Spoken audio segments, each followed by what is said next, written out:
Bonjour à tous et bienvenue au Social Show propulsé par Isata, le rendez-vous des pros du numérique et des médias sociaux où à chaque épisode, un créateur de contenu nous transporte dans ses coulisses pour nous dévoiler tous ses secrets en lien avec la création de contenu de manière stratégique et récurrente. Mon nom est Francis Jeté, j'anime le podcast et je te souhaite bon show!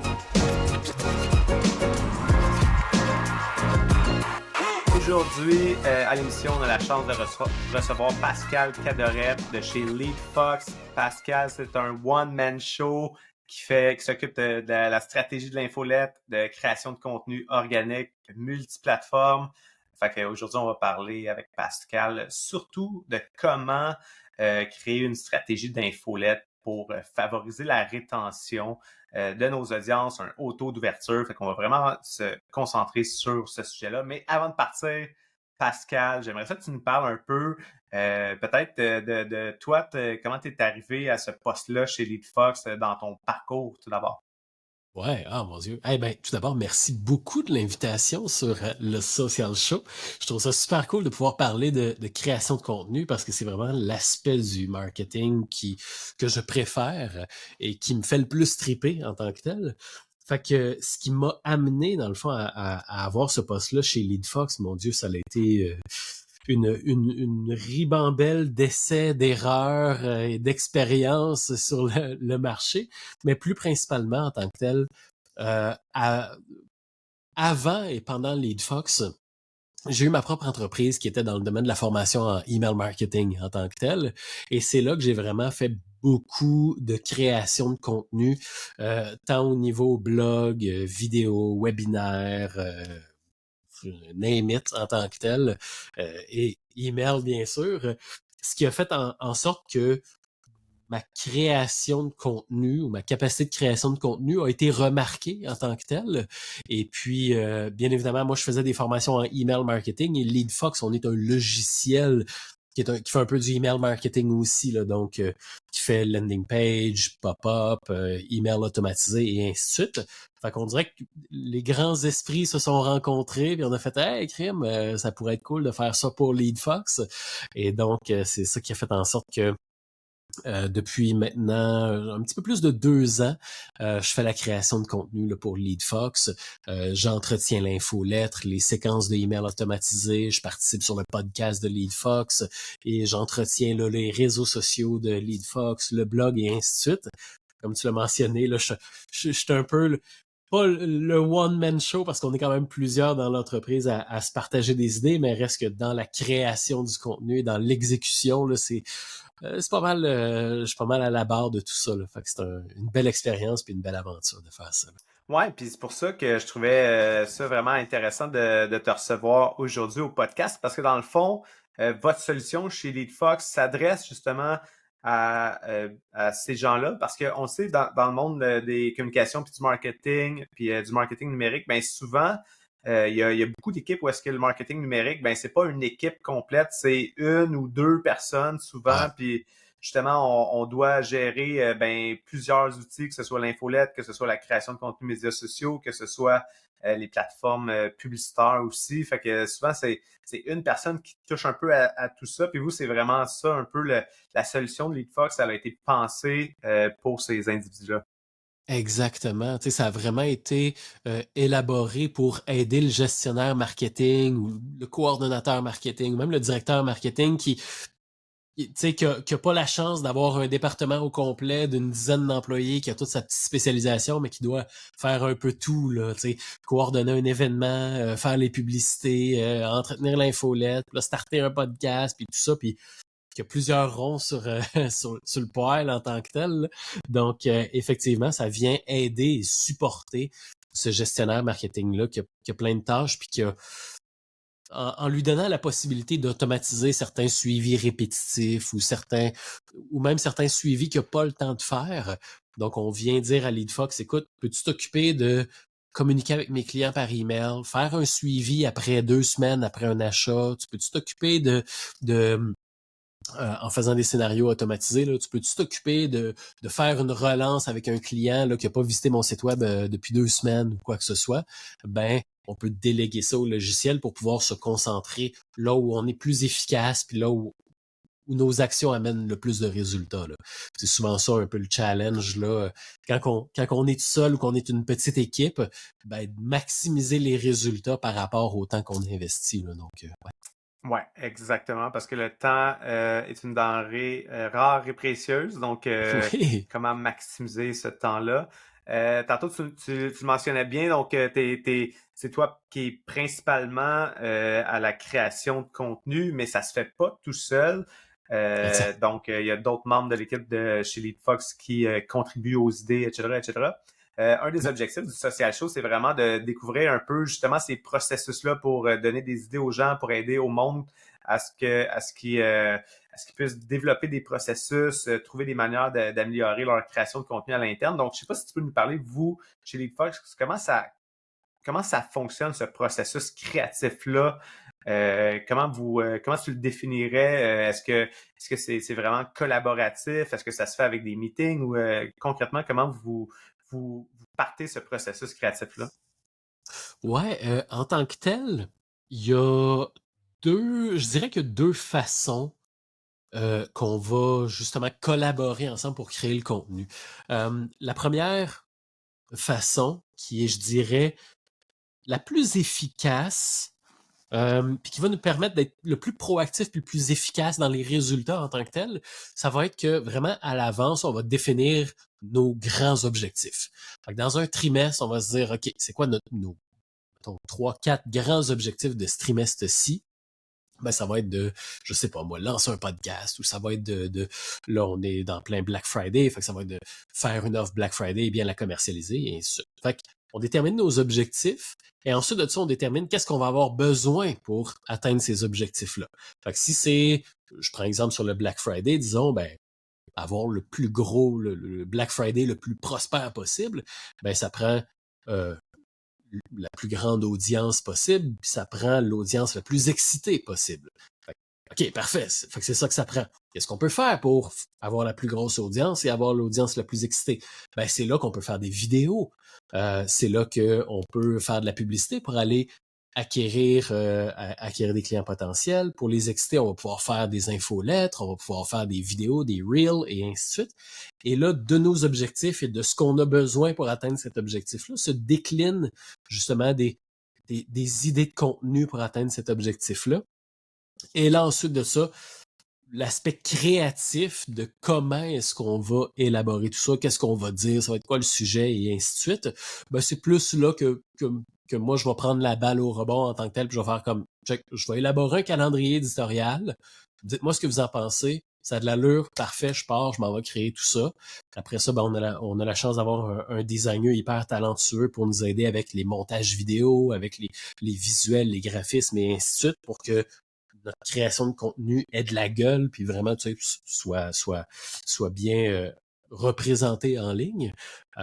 Fait qu'on part toujours un peu à l'avance sur nos grands objectifs. Et après ça, il va y avoir des fois certains, disons qu'on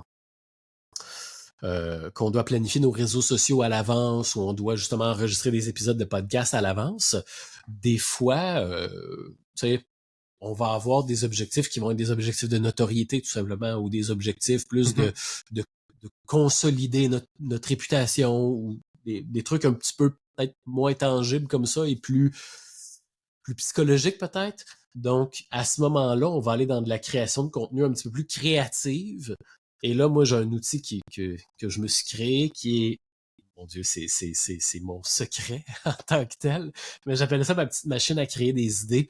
C'est tout simplement en tant que tel que je prends mes différents sous-thèmes chez LeadFox dans le monde du marketing automatisé. Fait que dans le monde du marketing automatisé, ben, tu as la capture d'adresse email, l'entretien des leads, tu as l'infolettre, tu as les landing pages, les pop-up. Fait que tu as plein de, de mini-sujets autour du marketing automatisé.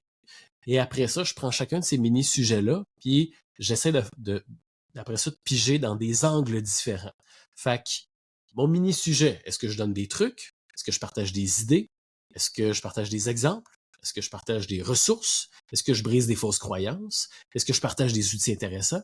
Donc, j'ai tous ces angles-là que je peux plugger à chacun des sous-sujets qui me permet après ça de bon, ben aujourd'hui, je vais partager, je sais pas moi, 5 exemples de pop-up qui fonctionnent super bien pour le Black Friday. Ah, voilà, fait que j'ai ma pièce de contenu que je fais. Et ainsi de suite. Fait que je peux en faire après ça un article de blog, un épisode de podcast, une vidéo YouTube et ainsi de suite.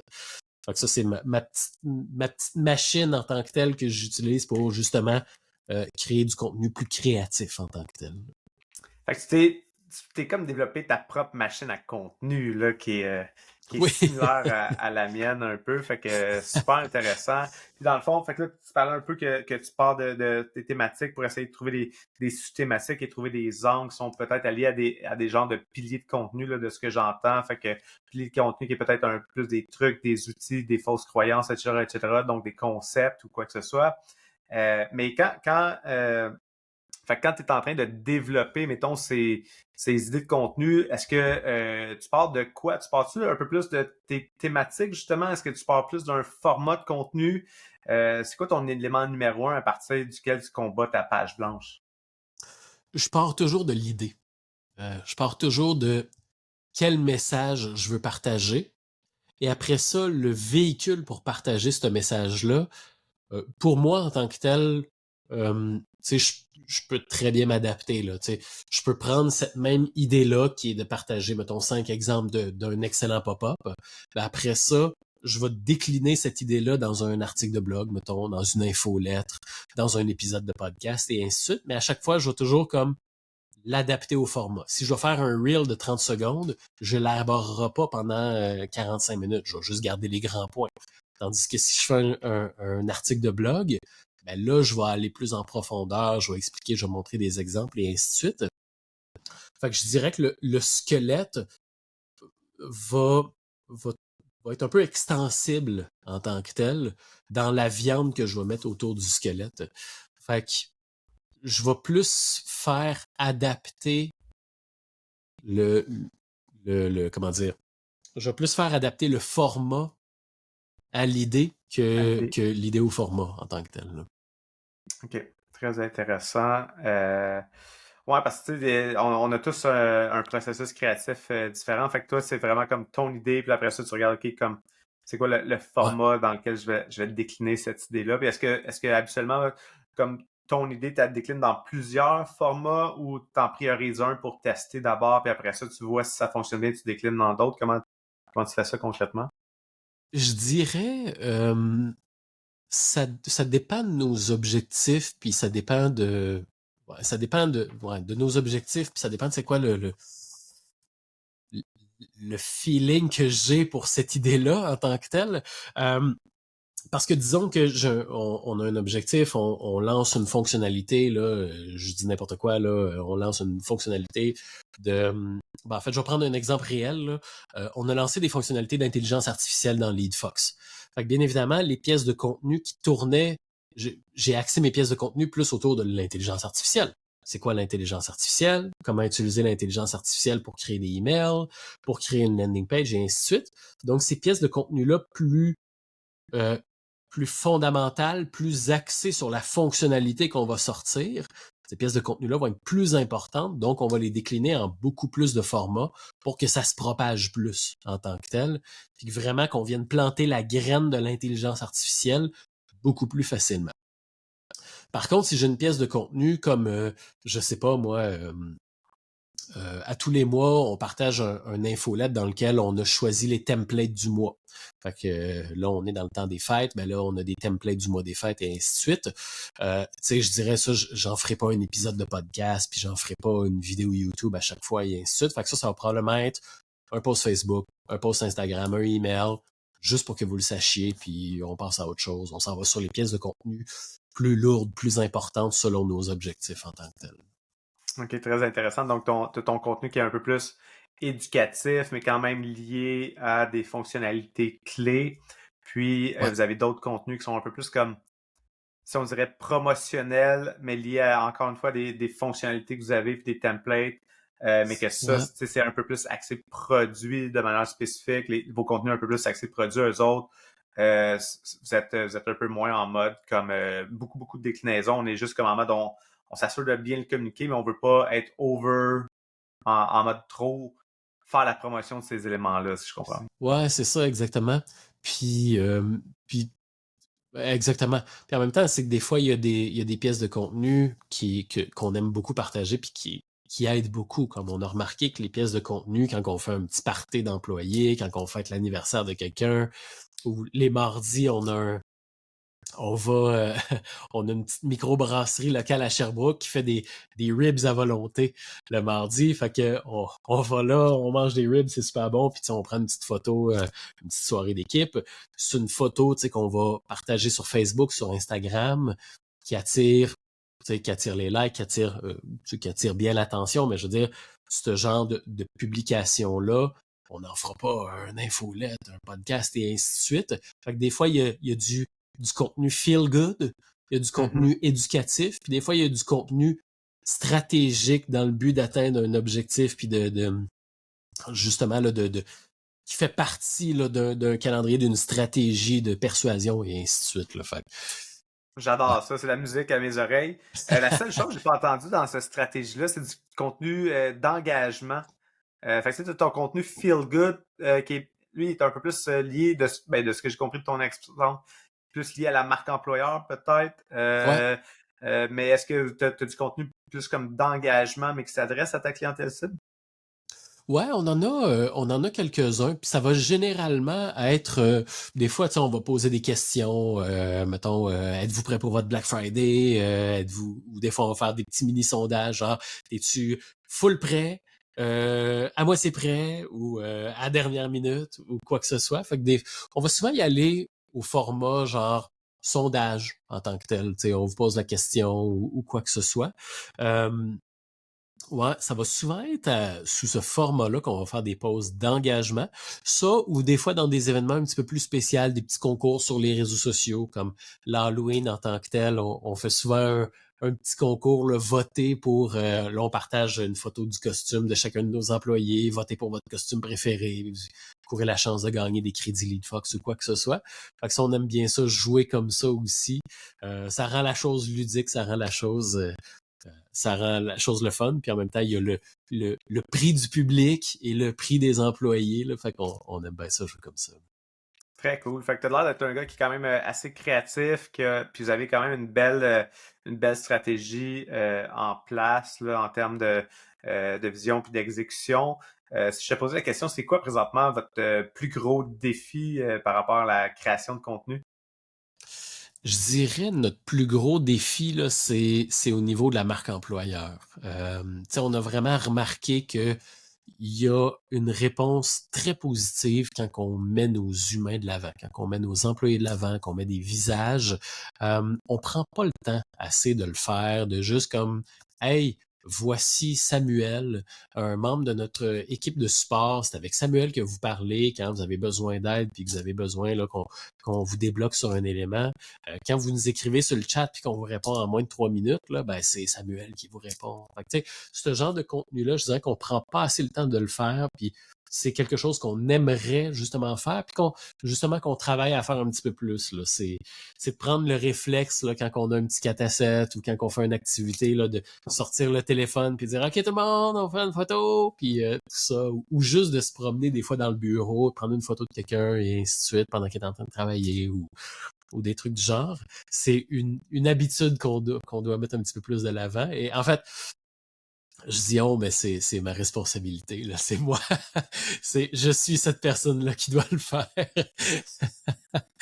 Mais ouais, mais je comprends, puis je pense que c'est vraiment un défi pour beaucoup d'entreprises, ça, d'essayer de mettre un peu plus l'avant leurs employés. Puis c'est un défi souvent dans les deux sens, parce que des fois, c'est pas juste la personne au marketing qui veut le faire un peu plus ou quoi que ce soit, mais des fois aussi, c'est les employés qui veulent pas toujours collaborer ou que c'est un peu plus difficile d'avoir leur approbation pour Ouais, faire c'est ce ça. genre de travail-là.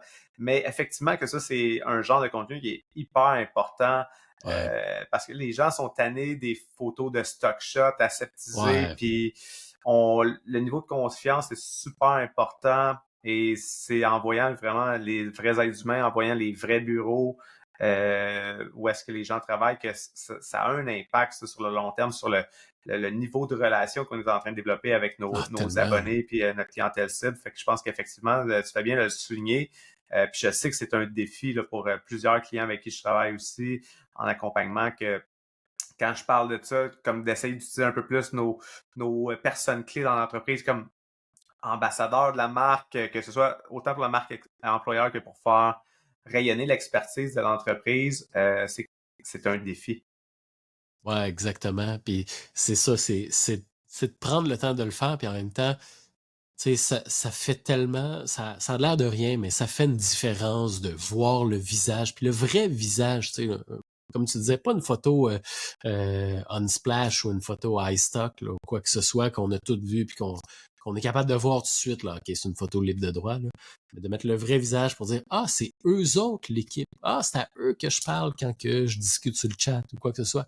Ah, c'est du monde d'ici, ou ah, c'est quoi que ce soit, puis d'entendre la personne parler, d'entendre peut-être la manière que la personne s'exprime ou quoi que ce soit, puis justement de voir, crème, c'est un humain lui aussi, puis Ouais. tu sais, Puis on, de voir l'équipe que tu pourrais potentiellement intégrer, tu sais, ça a un ouais, impact aussi sur ta prise de décision d'être comme un peu plus curieux, savoir comme, hey, comme, ah, peut-être que cette gang-là a l'air cool, peut-être j'ai le goût d'aller donner mon CV, peut-être juste en mode exploratif, juste parce que la photo d'équipe la gang a de l'air cool, tu sais, fait que ça aussi, ouais, c'est quelque chose exact.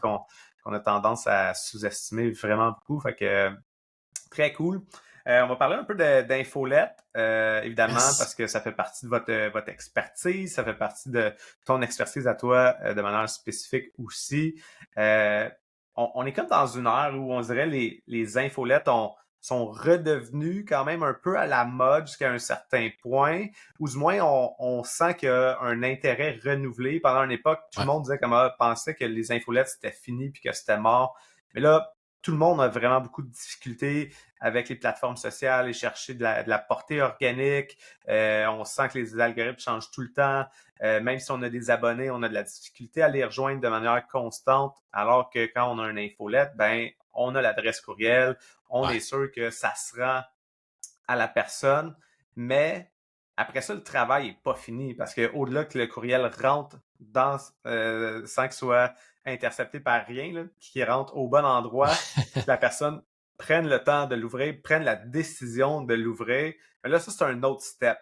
Fait Ouais, que, on va exact. jaser de cet aspect-là. Puis, quelqu'un qui a donné son adresse courriel il y a quelques semaines, quelques mois, puis comment on fait pour s'assurer que cette personne-là va continuer d'ouvrir notre infolette? Fait que c'est vraiment de ça qu'on va parler ensemble dans les prochaines minutes.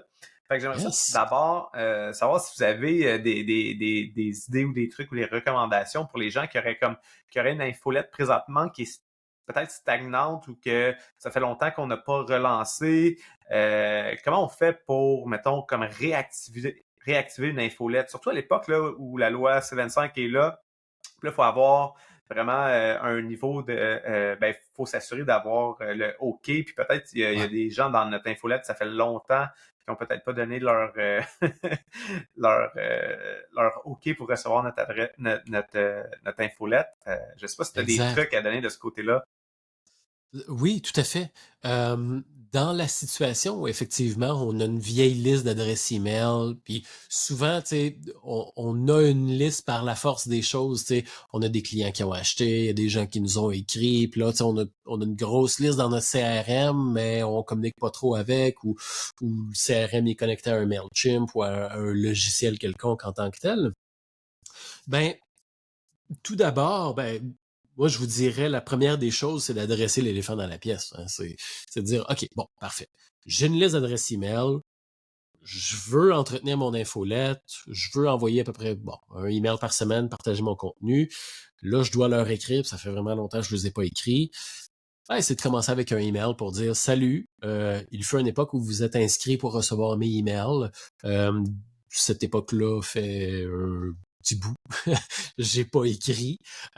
J'ai l'intention de recommencer à envoyer un email par semaine pour vous partager des trucs sur X, Y, Z, pour vous donner des conseils, vous aider à résoudre tel problème ou atteindre tel objectif.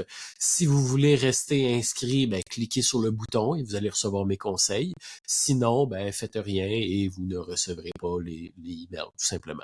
Fait que c'est de faire un état des lieux, un petit appel à tous, de faire comme, bon, ben, écoute, Si tu veux rester abonné, clique ici.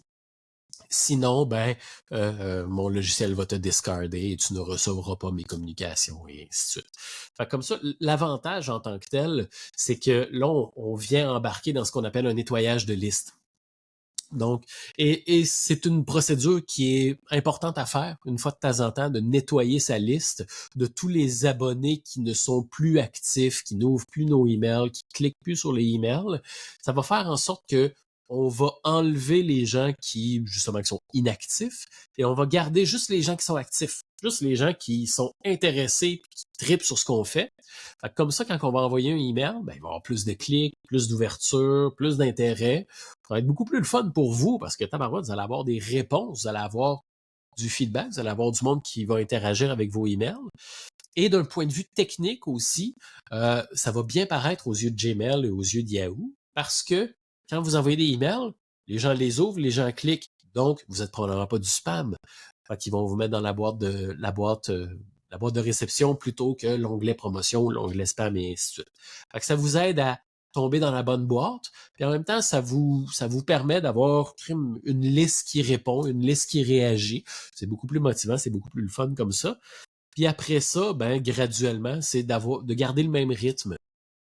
Commencez pas avec trop de emails parce que là, on veut avoir des gros objectifs et ainsi de suite, mais commencez plutôt par qu'est-ce qui est viable comme rythme.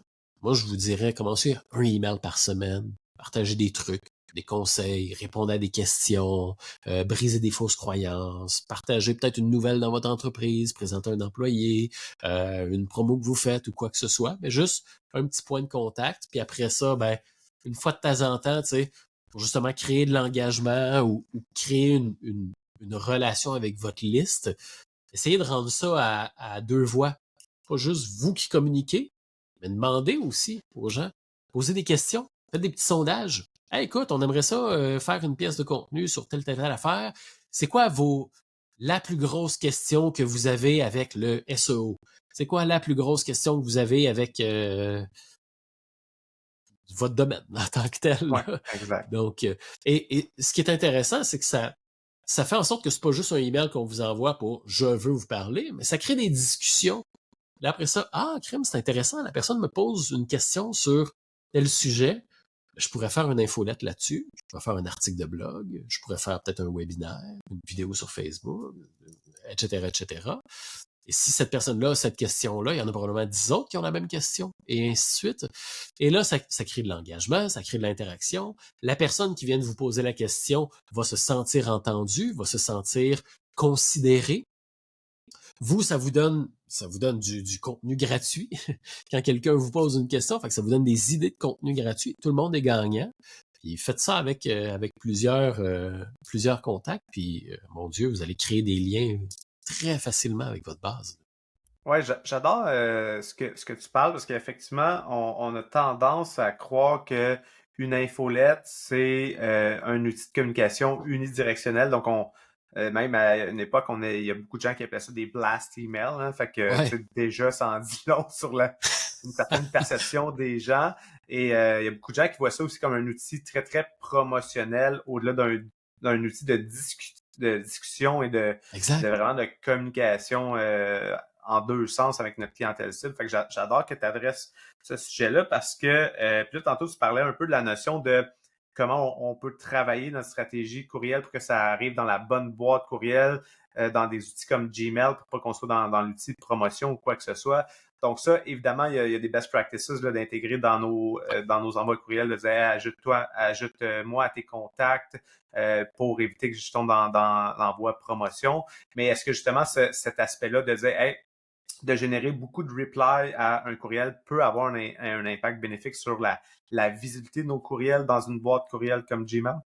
Oui, tout à fait. En fait, mettons que je simplifie les choses là, pour rendre ça plus facile à comprendre puis beaucoup moins technique. Là.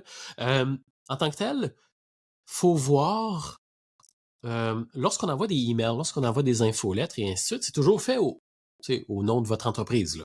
Contact à commercial, monsiteweb.com et ainsi de suite. Monsiteweb.com, c'est votre nom de domaine et votre nom de domaine a une réputation aux yeux de Gmail, Yahoo, Outlook et ainsi de suite. La réputation, c'est qu'est-ce que les gens font par rapport à vous, là? Un peu comme une personne a une réputation, ben, un nom de domaine a une réputation. Est-ce que tu as la réputation d'envoyer du spam ou tu as la réputation d'envoyer du stock intéressant? Donc, toutes les choses qu'une personne va faire lorsqu'elle interagit avec vos courriels est un peu analysé et enregistré. Est-ce que la personne supprime le email avant même de l'avoir ouvert? Est-ce que la personne met le email dans le spam? Ou au contraire, est-ce que la personne ouvre le email? Est-ce que la personne clique à l'intérieur du email? Est-ce que la personne transfère à un ami? Est-ce que la personne répond au email? Tout ça, c'est des actions un peu bénéfiques, hein, des actions, c'est ça qu'on veut que le monde fasse. T'sais. Qui est-ce qui va transférer un email de spam à un de ses amis? Qui est-ce qui va répondre à un email de spam, à moins que c'est quelqu'un qui se fait avoir? Ben, très peu de gens. T'sais. Dans la norme des choses, on le supprime ou on met ça dans le courrier indésirable et ainsi de suite. Alors que si on y répond, puis que là, il y a une conversation, ben, ça semble être authentique, là, ça semble être bon. Donc, tout ça, c'est des indices que, OK, quand cette personne-là envoie des emails, il y a une réaction qui semble être positive. Il y a une réaction positive qui se fait par rapport à ces emails-là. Les gens ouvrent, les gens transfèrent à un ami, les gens cliquent et ainsi de suite. Donc, ça doit être du contenu intéressant, ça ne doit pas être du spam ou quoi que ce soit. Et bien sûr, c'est pas un email qui va tout changer, mais c'est une réputation. C'est à force de. Et là, à Mané, ça va faire en sorte qu'effectivement, même si des fois on a des éléments techniques qui sont pas tout à fait au point, ben notre réputation va excuser les éléments techniques qui sont pas tout à fait au point pour faire en sorte que, check, oui, il y a beaucoup de liens, puis il y a des mots en majuscules et ainsi de suite, mais somme toute, de manière générale, c'est legit, donc ça va dans le boîte de réception. Si tu prends le temps d'écouter le podcast, c'est la preuve que tu aimes ça apprendre et que tu peux améliorer ta création de contenu et tes résultats. Mais si je te disais que tu peux aller encore plus en profondeur sur l'optimisation de ton contenu sur certaines plateformes, serais-tu curieux de savoir comment? C'est simple, tu as juste à te rendre sur le site d'Izarta pour consulter les sujets de formation que je donne en lien avec les médias sociaux. TikTok, la publicité Facebook, Instagram, LinkedIn, peu importe la plateforme sur laquelle tu aimerais ça en apprendre davantage, j'ai sûrement une formation sur le sujet. Tu aimerais développer ton propre podcast, j'ai aussi une formation là-dessus. Puis ça, c'est juste mes formations à moi. Il y a une foule d'autres formations données par des experts d'autres domaines, que ce soit en lien avec le marketing numérique ou plein d'autres sujets fascinants qui vont t'aider à propulser ta carrière. Visite formation.izarta.com pour consulter le calendrier des formations et t'assurer de réserver ta place. Merci à Izarta de commanditer le podcast Le Social Show. Je sais pas si c'est comme moi, mais perso, ce qui m'allume le plus en marketing numérique, c'est vraiment l'aspect stratégique et créatif, pas l'aspect technique. C'est vraiment ça qui m'a allumé la première fois que j'ai entendu parler du CMS québécois RubberDuck. Fini les mises à jour et les bugs de plugins. Fini de chercher des développeurs web pour mettre à jour ton site chaque fois que tu veux faire des modifs. Fini de te perdre dans le code pour intégrer tes pixels et tes outils de tracking statistiques. Si tu travailles avec des entreprises de services ou des clients qui ont besoin d'un site vitrine qui se montre comme un jeu d'enfant, RubberDuck, c'est la solution parfaite pour toi. Tu as besoin de créer un site bilingue? Pas de problème, tu peux facilement modifier les pages franco et anglo en même temps. En plus de ça, c'est eux qui s'occupent du support si tes clients ont des bugs techniques. Qu'est-ce que tu veux de plus? Un chèque? Ben imagine-toi donc que RubberDuck offre en plus des ristournes aux professionnels du marketing et aux agences qui développent des sites web pour leurs clients. Visite rubberduck.io/essai pour tester la plateforme gratuitement pendant 14 jours. Un gros merci à l'équipe de RubberDuck de commanditer le podcast. De retour avec notre invité. J'aimerais zoomer in peut-être sur un élément que tu as dit parce que je pense que tantôt tu parlais aussi, tu sais, fait que là, d'un côté, on veut générer évidemment de l'interaction, de l'engagement pour favoriser. Puis tantôt aussi, tu nous parlais du fait que du côté technique, dans nos outils de gestion de courriel, on peut faire nous-mêmes un propre ménage, si on veut, pour avoir une liste d'une meilleure qualité.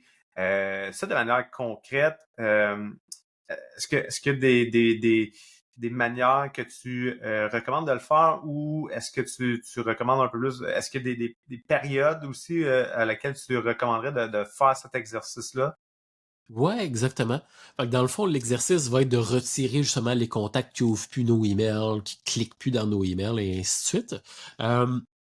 Déjà à la Mais ça, les gens base, ont vraiment de la misère à dire comme, hey, je vais diminuer ma liste de contacts. oui. Absolument, on veut tout le temps en avoir plus. Mais, tu sais, comme moi, je sais là, le pourquoi, mais est-ce que tu peux expliquer comme pourquoi ça faut prendre le temps de faire ça dans le fond aussi? Ouais, exactement. En fait, c'est simplement une question d'hygiène de liste pour justement avoir une liste réactive et faire en sorte que quand on envoie des emails, si j'envoie un email à une liste de 10 000 personnes, qu'il y a 100 personnes qui ouvrent, ouf, ma réputation d'envoyeur va être entachée en tant que telle. Donc, ça, ça fait mal au cœur de supprimer des contacts, surtout quand on travaille fort pour en avoir, sauf que c'est un mal pour un bien en tant que tel, de justement faire ce tri-là. Il y a des stratégies justement pour minimiser les dégâts, entre guillemets, là, pour minimiser ce ménage-là. Mais déjà à la base, moi je dirais, faites un petit ménage peut-être aux 3 mois environ. Il y en a qui le font au mois, il y en a qui le font 3 mois, il y en a qui le font 6 mois. Euh, J'aime bien le 3 mois. À l'intérieur de LeadFox, c'est ce qu'on fait. On le fait aux 3 mois. Puis c'est à peu près ça aussi qu'on recommande avec nos clients. Ça consiste tout simplement à dire, bon, ben parfait.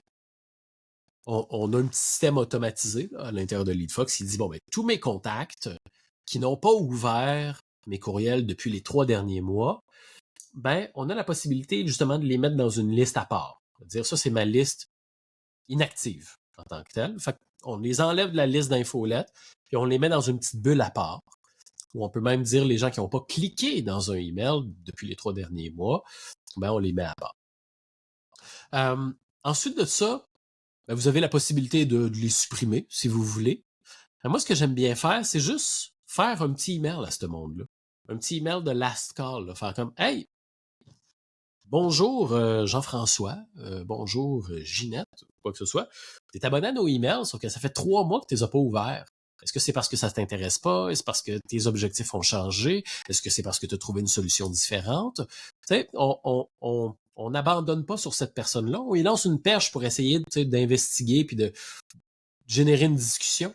Et de ça va faire en sorte que il y en a un certain pourcentage de ces gens-là qui vont se réveiller puis qui vont donner signe de vie puis ah ouais effectivement ben c'est juste parce que le projet il est sur la glace mais là tu sais on y revient en début d'année ou ouais finalement on a trouvé un logiciel puis c'est bien correct ou quoi que ce soit mais ça crée des discussions puis encore une fois ça peut donner des idées de contenu ou ça peut aider à peut-être défaire des fausses croyances ou ouais là tu sais tout le monde dit que le email est mort fait que je vais arrêter de m'intéresser ah ben non c'est pas vrai pantoute et là on peut tu sais repartir une discussion fait que de mettre ces contacts là de côté mais pas tout de suite les supprimer juste lancer peut-être une dernière bouée de sauvetage pour faire une discussion puis moi j'aime bien faire un email là, très simple là, 3 lignes. Bonjour, prénom. Tu t'inscris à nos emails. Ça fait 3 mois que tu n'en as pas ouvert un. Est-ce qu'il y a quelque chose qu'on peut faire? Est-ce que tu as changé d'idée? Quoi que ce soit. Voilà. C'est pas une grosse infolette avec des images puis des gifs qui flashent ou quoi que ce soit. On veut créer une conversation en tant que telle. Fait que 3 lignes. Puis ça va faire en sorte que quand la personne va voir apparaître ça dans sa boîte de réception, elle va se dire « Oh mon Dieu, crime! Pascal de chez LeadFox m'écrit à moi. » Donc, beaucoup plus de chances d'ouvrir, beaucoup plus de chances de répondre et ainsi de suite. Puis si vous êtes capable de sauver 20% de cette liste-là, ben c'est toujours ça de gagner. Donc, et après ça, ben c'est sûr et certain que les autres qui n'ont pas donné signe de vie, ben vous pouvez les supprimer ou en faire ce que vous voulez, mais ouais, effectivement. Je sais que ça fait mal au cœur parce que des fois, on met beaucoup d'efforts dans notre création de contenu ou même des fois, on met de l'argent dans de la publicité pour générer du lead. Fait que de supprimer ces prospects-là, c'est carrément de supprimer de l'argent qu'on a investi. D'où l'importance de peut-être faire une dernière tentative ou quoi que ce soit. Là. C'est super facile à faire là, comme processus. Là. Mais avant de se rendre là, évidemment, ce qu'on souhaite, là, c'est favoriser une rétention puis un niveau Ouais. d'engagement. Fait que justement, euh, on, on vient de voir un premier exemple de segmentation de nos Ouais. infolettes, un exemple aussi d'automatisation qu'on peut potentiellement avoir à l'intérieur de nos outils courriels. Est-ce que tu as d'autres exemples comme ça de segmentation ou comment on peut faire justement pour intégrer la segmentation dans notre stratégie de contenu d'infolette pour s'assurer que après ça, on fait pas juste justement des envois massifs, mais que au-delà de nos envois massifs qu'on peut faire sur une période récurrente, comment on peut intégrer aussi la notion d'envoi segmenté puis de manière un peu plus spécifique pour justement peut-être s'assurer qu'on parle de quelque chose qui est encore plus intéressant pour une clientèle cible qui est un peu plus encore engagée ou intéressée sur certains sujets. Ouais, tout à fait. Puis ça, c'est un sujet qui est super passionnant parce que justement, là, on s'embarque dans personnaliser nos emails pour avoir une expérience euh, encore plus profonde avec chacun, avec notre base de contact en tant que telle. Fait que tu l'as dit, au lieu de faire juste un envoi massif de emails à tout le monde puis espérer qu'un message fit avec tout le monde, ben là, on commence à créer peut-être des canaux. Euh, un des premiers éléments, le plus facile en tant que tel, que vous pouvez tout faire, c'est de séparer votre liste en client, pas client. Qui c'est qui a acheté? Qui c'est qui n'a pas acheté? Donc déjà là, vous pouvez avoir des conversations différentes. Vos clients, vous pouvez demander, êtes-vous satisfait du produit? Avez-vous du feedback à nous donner? Donc là, on peut communiquer de cette manière-là, de ce côté-là. Vous pouvez faire des upsells, offrir des services complémentaires, etc., etc. Écoute, tu as acheté tel produit, ben, tu peux peut-être, justement, tu peux peut-être améliorer tes performances en ayant tel autre service ou quoi que ce soit. Tu peux nous laisser un avis 5 étoiles sur Facebook, sur Google My Business et ainsi de suite. Tu peux nous référer un ami et ainsi de suite. Après ça, de l'autre côté, les clients potentiels, ben, répondre à leurs questions, montrer les avis clients que vos clients viennent de faire pour essayer de les convaincre et les amener là, à sauter la clôture, à sauter le bord de la clôture. Et après ça, ben, là, c'est de voir, selon certaines entreprises, des fois, on a des personas différents. Je donne un exemple. Chez LeadFox, nous, on a les PME et les gestionnaires marketing, vraiment les gestionnaires marketing qui sont dans un département marketing puis qui doivent tout faire par eux-mêmes. Mais on a aussi des agences marketing qui vont revendre le logiciel LeadFox dans le cadre de leur service. Donc, on ne s'adresse pas de la même manière à nos agences qu'à nos gestionnaires marketing. Ils n'ont pas les mêmes problèmes, ils n'ont pas les mêmes objectifs, ils n'ont pas les mêmes enjeux. Donc, déjà, à la base, c'est de prendre notre base de prospects, c'est les différents profils. Donc, on peut les scinder comme ça. Puis après ça, dire, comme nous, euh, le mardi, on envoie un email de trucs et astuces à nos gestionnaires marketing. Et le jeudi, on envoie des trucs et astuces pour les agences. Fait que des trucs pour quel genre de service tu peux vendre avec LeadFox, comment être plus efficace dans ta création de campagne marketing avec LeadFox. Les gestionnaires marketing, ben, comment capturer des adresses email, comment peaufiner tes publicités Facebook et ainsi de suite. Après ça, il y a même la possibilité, si on veut aller encore un petit peu plus loin, de segmenter en fonction peut-être des problèmes que le prospect vit ou des objectifs que le prospect vit. Disons que la personne a téléchargé un e-book, je sais pas moi, comment gagner confiance en soi. Ben, on peut scinder sur parfait, bon, mais ça, c'est tous les gens qui ont téléchargé un e-book sur comment gagner confiance en soi. Ça, c'est tous les gens qui ont téléchargé un e-book sur comment faire de la publicité Facebook. Tous les gens qui ont téléchargé un e-book sur comment créer un site Internet. Là, après ça, ben, communiquer sur ce problème-là, à cette liste-là, et ainsi de suite. Et ça demande la création de contenu un peu plus fine en tant que tel, mais ça fait en sorte que le message est beaucoup plus percutant, beaucoup plus intéressant et pertinent pour la personne qui le reçoit. Parce que le challenge, justement, aujourd'hui, c'est que sur Facebook, sur Instagram, même dans notre boîte de réception, partout où on va, on est inondé de contenu. Parfois, c'est du contenu qui, bon, nous parle pas nécessairement, fait que c'est facile de passer à autre chose, puis de juste scroller, puis de continuer, puis de passer à côté. Fait que le but, c'est justement d'avoir une pièce de contenu qui va venir percer, puis qui va venir piquer la personne pour faire comme « Oh, crème, ça m'intéresse ça. » Et pour que ça l'intéresse, il faut que ça lui parle. Donc ça permet de faire ça. Donc là, on parlait un peu plus côté stratégique, donc le comment le faire. Si on parlait un peu plus du côté technique, comment tu recommandes qu'on fasse cette segmentation-là en arrière? Tu sais, généralement, les outils de gestion de liste de contacts marketing sont tous un peu différentes, là, disons, Ouais. mais généralement, ils ont des fonctionnalités qui se ressemblent. Donc, en arrière, concrètement, y a-t-il des éléments techniques que tu nous recommanderais de faire pour bien segmenter encore une fois, de manière très stratégique et technique à la fois. Ouais, tout à fait. Il y a effectivement plusieurs manières qu'on peut opérer Après ça, ça va être d'utiliser un peu votre créativité pour comment est-ce que vous allez justement gérer ces segmentations-là. Euh, la première manière, c'est de faire des listes. Donc, c'est comme faire des petites chaudières, là. Je mets ma pierre dans cette chaudière-là ou je la mets dans cette chaudière, tout simplement. Fait que là, j'ai 2 chaudières avec plein de pierres dedans en tant que telles. Ou on a aussi la possibilité de faire ce qu'on appelle des, là, je vais essayer de trouver le mot en français, là, mais des propriétés.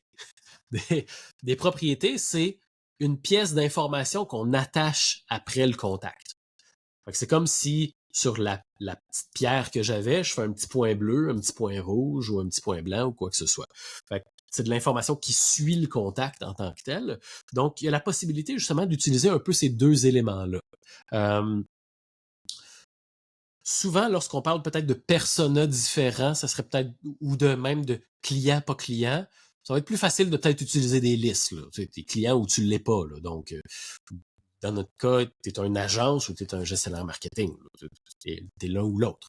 Par contre, pour des choses qui peuvent changer ou qui peuvent évoluer ou qui peuvent avoir plus d'éléments, peut-être qu'une propriété, ça pourrait être intéressant. Tu parles du français, tu parles-tu en anglais, ou t'es-tu à Sherbrooke, t'es-tu à Montréal, t'as-tu tel challenge, ou peut-être que t'as tel objectif et tel objectif, ou quoi que ce soit, tu sais, des éléments peut-être plus précis à cette personne-là, une propriété pourrait être intéressante. Et là, après ça, on peut dire, bon, ben parfait, qui sont tous mes prospects qui ont, je sais pas, je dis n'importe quoi, là, tous mes prospects qui ont 2000 pièces de budget pour faire leur site web. Ben là, t'es tout ici. Et après ça, tu peux justement envoyer une promo, hey, promo, site web à 2000 $, ou quoi que ce soit. Ou qui sont mes prospects qui ont tel objectif, ou les prospects qui parlent français, et ainsi de suite. Fait qu'il y a moyen de jongler un peu avec les deux. Je dirais que les propriétés, ça va souvent être plus quelque chose de spécifique au contact, tandis que les listes, ça va être quelque chose de plus général qui différencie la base de contact. Nous, dans LeadFox, on a les deux, puis il y a même la possibilité aussi avec certains scénarios automatisés de dire à LeadFox, quand ça se passe, je veux que tu mettes à jour la propriété du contact ou je veux que tu le changes d'une liste à un autre. Fait que faire en sorte que justement, mettons, quand la personne fait un paiement sur Stripe ou quoi que ce soit, ben là, whoop, elle passe automatiquement dans le côté des clients ou quand la personne remplit tel champ, s'inscrit à mon webinaire, ben je mets le tag c'est inscrit au webinaire. Fait que là, tu peux envoyer un email à tous ceux qui se sont inscrits au webinaire pour dire comment vous avez aimé ça, voici la promo, etc., etc. Très cool, très cool.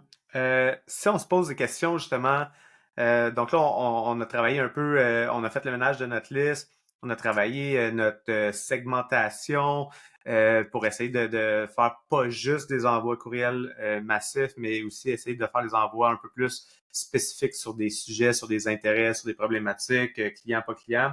Aurais-tu d'autres recommandations afin de s'assurer que notre stratégie de contenu d'infolette continue de rester pertinente puis continue de rester surtout performante en termes d'ouverture. Je sais que c'est des questions que les gens se posent beaucoup. Des fois, on s'essouffle, on cherche des Ouais. idées ou on est plus certain de qu'est-ce qu'on devrait faire dans notre stratégie d'infolette. Ça serait quoi peut-être tes recommandations de ce côté-là? Ouais, effectivement. Ça, c'est un challenge bien réel qui s'installe à un moment donné quand on crée du contenu, on crée du contenu. Là, c'est comme, OK, j'ai fait le tour, là. Je sais plus quoi dire qui est nouveau ou je sais plus trop quoi essayer. C'est là que moi, ce que j'aime beaucoup, c'est justement de garder un certain contact avec la clientèle, de poser des questions, de voir qu'est-ce que tu as essayé, c'est quoi les différents logiciels que tu vois, tu sais, de vraiment aller questionner la clientèle pour faire émerger des idées. Ça, au niveau des questions, des fausses croyances, des arguments qu'ils ont, ou même des fois des clients qui ont eu des réussites. Des clients qui ont eu des réussites. Hey, wow, on a un client qui est dans le domaine de la mode qui a eu des réussites. Voici comment ils ont réussi. On a un client qui est dans le domaine de la construction. Voici comment ils ont réussi. Et ainsi de suite. Fait que ça, on vient de percer une mine de différentes verticales en tant que telles qu'on peut aller chercher, et ainsi de suite. Mais l'un des éléments, moi, que je trouve qui est vraiment le plus euh, le plus périn dans le temps, justement, pour améliorer ses performances, mois après mois, année après année, c'est les tests A/B. Les tests A/B en tant que tels, ce que c'est que on a la possibilité, puis super facilement, là, ça va peut-être sembler technique ce que je dis, mais réellement, c'est vraiment facile, là. C'est en fait, on va dire, parfait, j'ai une liste de contacts on va prendre un chiffron, 1000 personnes. Ben, je vais faire 2 emails. Je vais faire une version A, puis je vais faire une version B de mon email. La version A, ça va être avec des belles images, peut-être des images de gens qui sourient, qui sont contents. Et la version B, ça va être des images plus, je sais pas, technologiques ou quoi que ce soit. Si on teste 2 images, on peut même tester 2 textes différents, 2 mises en page différentes. On fait des tests. On regarde. Est-ce que ce design-là va plus donner envie de cliquer ou c'est plus ce design-là qui va plus donner envie de cliquer? Et ce que ça va faire, c'est qu'on va pouvoir dire, cette version-là, je veux l'envoyer, disons, à 500 personnes de ma liste. Et la version B, je veux l'envoyer aux 500 autres personnes de ma liste. Puis là, après ça, on peut comparer les taux d'ouverture, les taux de clics, puis dire, ah ouais, OK. Fait que la version avec la famille qui sourit puis qui est toute heureuse a généré plus de clics. Donc, peut-être que ça pourrait être une bonne décision de mettre plus de visages, de mettre plus d'humains dans nos emails ou quoi que ce soit. Ou peut-être que, justement, j'ai plus l'habitude de faire des emails avec juste du texte. Ben, peut-être que je pourrais insérer une image de plus ou quoi que ce soit, ou des boutons, quoi que ce soit. Je sais que il y en a gros que c'est la mode, là, faire des emails juste du texte. Puis si ça fonctionne, tant mieux, tu sais. Mais le test A/B permet justement de comparer, de faire des tests puis de dire ah ouais non finalement je vais rester comme ça ou hey je viens de trouver quelque chose, je viens de trouver une opportunité qui me permet d'avoir plus de clics. Des fois ça peut être juste le call to action, l'appel à l'action, ce qui est écrit sur le bouton. Nous autres on a découvert à un moment donné en faisant justement ce genre de test là dans nos emails, il arrive parfois qu'on fait un email pour inciter les gens à télécharger un e-book gratuit.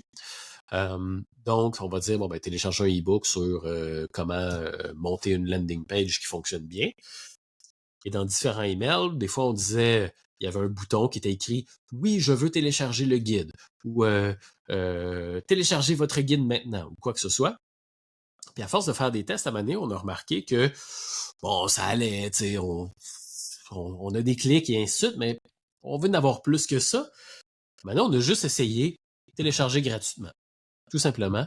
Et le test A/B de télécharger gratuitement versus je veux télécharger le guide, ben, le télécharger gratuitement avait 2 fois plus de clics. Alors que nous, on essaie de se casser la tête à faire des beaux boutons, genre oui, je veux le guide, oui, je veux améliorer mes performances ou des affaires de même. Le bouton télécharger gratuitement, straight to the point, performait beaucoup plus. Fait que c'est justement en faisant ce genre de choses-là qu'on se rend compte que, ah, ben tabarouette, OK. Fait que finalement, je pensais que ça performerait pas, mais ça performe beaucoup mieux. Donc, Une belle preuve que des fois, être trop créatif au-delà ouais. d'être trop plus clair, hein, ça n'a pas nécessairement un meilleur impact. Donc, des fois, Ah ouais, on veut prioriser la clarté au-delà de la créativité. Fait que ça, c'est peut-être un bel exemple de ça, ces stats-là. exact. Fait que ça, c'est vraiment intéressant. Justement, tantôt, tu parlais un peu des modes là, en termes de courriel, d'infolette. Là, tu parlais un peu de la mode que avec moins d'images. Il y a beaucoup de gens qui se posent la question, mais tu sais, mettons,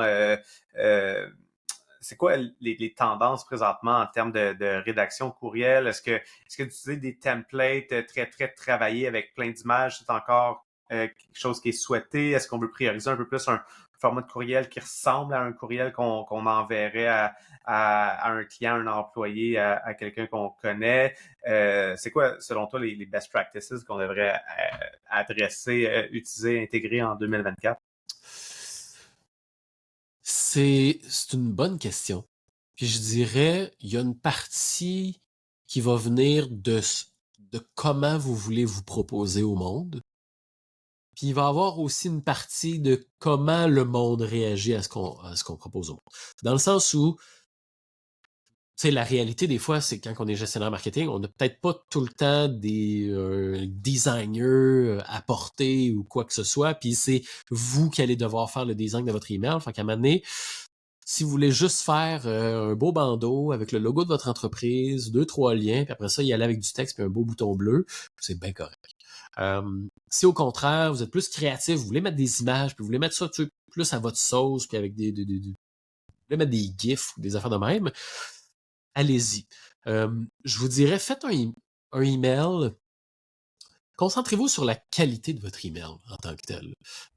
Concentrez-vous sur l'expérience que la personne va avoir avec votre email pour faire en sorte que j'ai reçu un email, je l'ai ouvert, ça valait-tu la peine? Tu sais, des fois, la valeur qu'on retire d'une pièce de contenu n'est pas toujours de l'apprentissage, de l'éducation. Des fois, de la valeur, c'est du rire, c'est de l'étonnement, c'est de la surprise. C'est comme, ah ouais, je savais pas. Ah ouais, c'est vraiment intéressant. Ou, c'est drôle, ou quoi que ce soit. Il y a beaucoup d'emails qui sont promotionnels, mais qui sont drôles, puis qu'on consulte justement parce que, c'est drôle, tu sais, puis je vois, tu sais, le meilleur exemple que j'ai pour ça, je pense, c'est pas chez Fils. J'adore leur email. Puis, tu sais, quand tu décortiques un peu leur email, fondamentalement, c'est un email de pub. Tu sais, c'est voici nos t-shirts et ainsi de suite. Sauf que les descriptions sont drôles, les designs sont drôles. Ça fait que ça fait en sorte que l'expérience est divertissante. Et juste le fait de voir qu'il y a un email de pas chez Fils qui est rentré, tu fais comme, j'ai hâte de voir ce qu'ils partagent aujourd'hui. Puis juste un petit rire, c'est de la valeur. C'est quelque chose qui a été intéressant dans ma journée. C'est un email plus intéressant que l'autre email de XY entreprise qui est juste de la vente ou quoi que ce soit. Fait que, concentrez-vous sur qu'est-ce qui vous excite, qu'est-ce qui vous donne envie d'écrire une infolette, qu'est-ce qui vous donne envie de dire « Hey, wow, je veux que mes clients reçoivent cet email-là parce que je trouve qu'il est beau, je trouve qu'il y a de la valeur, je trouve qu'il est intéressant. » C'est sûr et certain que trop, c'est comme passé aussi, là. Fait que oui, ça fonctionne juste du texte, c'est ça que vous voulez faire, sauf qu'à un moment donné, si c'est le prochain Harry Potter, faut se calmer, là. C'est un livre qu'il faut écrire, pas un email, là. Si c'est le prochain Harry Potter que vous voulez faire, là, c'est un livre, là. Fait que faut aussi se dire qu'à un moment donné, si j'ouvre le email et que j'ai de la job devant moi, les chances sont que je vais le refermer puis passer à autre chose, là. Tout comme s'il y a trop d'images, trop de liens, puis trop d'affaires qui flashent, vous allez probablement tomber dans le spam, parce qu'il y a beaucoup trop de stock, l'email est beaucoup trop lourd. Puis de deux, probablement qu'effectivement, ça va être trop lourd, et que quand on va regarder l'email, ça va juste être trop surchargé, puis on passe à autre chose. Donc, mettez votre petit côté artistique, faites des tests, puis peaufinez selon l'identité que vous voulez donner à votre email. Puis tout va bien aller. J'adore ça parce qu'effectivement, tu sais, souvent les gens pensent aux infolettes comme une manière d'être un peu plus en mode comme auto-promotionnel ou tu sais, comme vraiment des blast emails promotionnels, mais effectivement de revoir notre approche courriel pour que ça soit plus éducatif et informatif, mais de penser aussi à l'expérience de l'utilisateur quand il va ouvrir ce courriel-là. Qu'est-ce qu'on veut qu'il en retire, comment on veut qu'il se sente quand il lit notre courriel. Ça aussi, c'est des bonnes questions à se poser pour justement s'assurer que qu'on n'est pas juste en train d'envoyer quelque chose pour envoyer quelque chose, mais qu'il y a vraiment une intention claire derrière, puis qu'est-ce qu'on veut que la personne en retire ou vive. Je pense que c'est des excellentes questions qu'on devrait se poser, peu importe les formats de contenu qu'on va créer. Puis il y a une statistique intéressante sur laquelle je suis tombé un petit peu plus tôt cette année. Je me rappelle plus du chiffre, là, mais il me semble que c'était quelque chose comme 45-65, là, mais il y avait une statistique qui mentionnait quel est l'élément qui vous donne le plus envie d'ouvrir un email, et le titre du email était en deuxième. On a tous tendance à penser, ben là, c'est le titre du email qui donne envie d'ouvrir, tu sais, c'est le titre. Sauf qu'en fait, non, ça vient en deuxième. Ce qui est le principal élément qui donne envie d'ouvrir le email, c'est le nom de la personne qui envoie le email. Parce que si je suis habitué de recevoir du contenu intéressant de la part de Francis, j'ai juste à voir que Francis m'a écrit un email pour faire comme « Oh, yes! J'ai hâte de voir ce qu'il va me partager aujourd'hui. » Donc, concentrez-vous sur la qualité du contenu que vous allez partager, et tout le reste autour, c'est du bonus en tant que tel. Les images, les gifs, le titre hyper travaillé ou quoi que ce soit, tout ça, c'est du bonus. Concentrez-vous sur la qualité. Est-ce que ce que je partage se démarque et est beaucoup plus intéressant que les 36 autres emails qu'il va recevoir ou quoi que ce soit? Oui, parfait. Tout le reste C'est va drôle passer. que tu nommes ça parce que c'est exactement le feedback que j'ai eu quand j'ai commencé à envoyer mon infolette, dans le fond. Tu sais, puis comme moi, ça m'avait... Une des choses qui m'a le plus surpris ou impressionné quand je commençais à rédiger mon infolette, c'était ça, c'était le feedback des gens. Puis un peu cette expérience-là. Tu sais. Puis donc, j'avais essayé de créer une infolette qui était différente justement de qu'est-ce qu'on reçoit habituellement.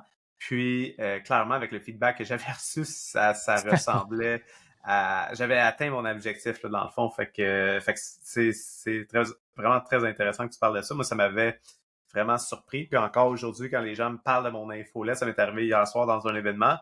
Puis j'étais là, tu sais, à chaque fois, c'est flatteur, mais c'est à la fois surprenant, tu sais. Fait que, Ouais, c'est super ça. cool.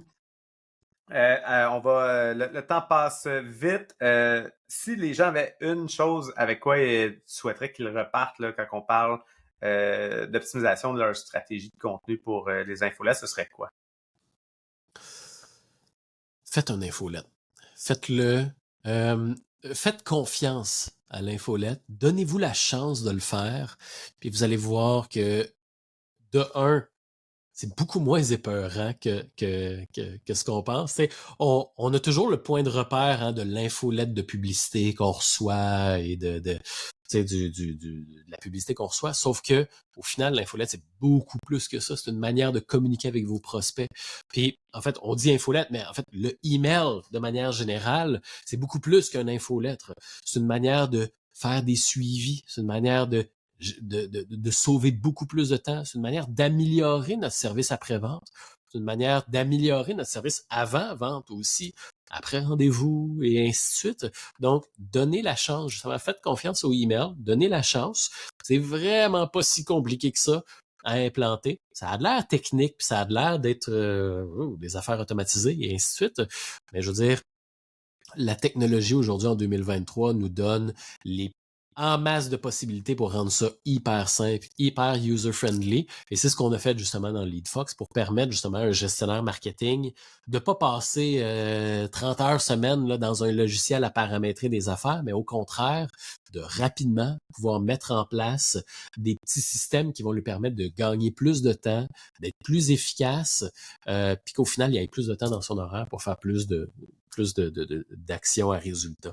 Fait que, osez, faites-le, essayez-le, commencez petit, une petite automation après achat, juste pour aller chercher du feedback. Puis après ça, quand vous allez voir que c'est le fun, mes clients, ils ouvrent mon email, les clients cliquent pour aller me laisser un avis 5 étoiles sur Facebook, ben là, vous allez avoir envie de faire une autre petite automation de là, j'ai un nouveau prospect, je vais faire un petit email pour l'inviter à prendre rendez-vous avec moi. À un moment donné, vous allez arriver au bureau un matin, vous allez faire il y a quelqu'un qui a pris rendez-vous suite à mon email. J'ai un rendez-vous facile de même, dans mon calendrier. Facile. En envoyant un email. Ah ben ouais, un autre, et ainsi de suite. Fait que, donnez-vous la chance. Partez petit. Efficacité dans la simplicité. Puis si vous voulez aller plus loin, ben vous pouvez vous rendre sur notre site web leadfox.co. Il y a la possibilité d'ouvrir un essai gratuit de 14 jours. Puis dans cet essai gratuit-là, vous allez pouvoir parler avec un membre de notre équipe pour justement là, savoir comment faire sa première automation, comment implanter ça, connecter ça avec votre CRM et ainsi de suite. Très cool. Si je te posais la question, c'est quoi ta plateforme préférée pour créer du contenu? Je sais pas si tu vas répondre LeadFox ou comme tu as une plateforme sociale ou peu importe là, Ouais. si c'est une plateforme infolette sociale. Sur quelle plateforme tu préfères créer du contenu? Ben oui, LeadFox. Parce que tout simplement parce que j'adore écrire.